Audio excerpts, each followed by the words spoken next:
ফেরেশতাদের কাবা বাইতুল মামুর ৭ আসমানের উপর। এটা কত বড় শোনেন। কৃষ্ণ বলেন প্রতিদিন এই আল বাইতুল মামুর ফেরেশতাদের মসজিদে ৭০,০০০ ফেরেশতা ইবাদতের জন্য চান্স পায়। একবার ঢুকে যে বের হয়ে যায় কিয়ামতের আগে দ্বিতীয়বার আর তারা চান্স পাবে না। ওইটা শেষ। এরপরে সিদরাতুল মুনতাহা সীমান্ত বৃক্ষ, এটা আরো বড়। ফেরেশতাদের জ্ঞান সীমানা ওইখানেই শেষ। এর উপরে কি হয় ফেরেশতারা আর জানে না। সিদরাতুল মুনতাহার এরিয়া শেষ। এরপরে শুরু হয় আল্লাহুল মাহফুজ, কোরআনের বাড়ি। এটা মিন দুররাতিন বাইদা, সাদা ঝকঝকে ডায়মন্ড দিয়ে আল্লাহ বানাইছে। আমাদের সবার তাকদীর ভাগ্যলিপি ওইখানে লেখা। ওইটা শেষ।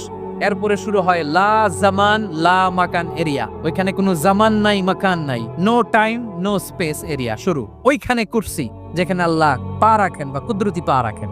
বড় রাজা বাদশারা সিংহাসনে বসে পা রাখে একটা টেবিলের উপর, শাহী টেবিল, ওইটার নাম কুরসি। আল্লাহ বলে ওয়াসিআ কুরসিয়ুহুস সামাওয়াত ওয়াল আরদ। আল্লাহর এই কুরসিটা এতক্ষণ যা বললাম এই সবগুলার চাইতে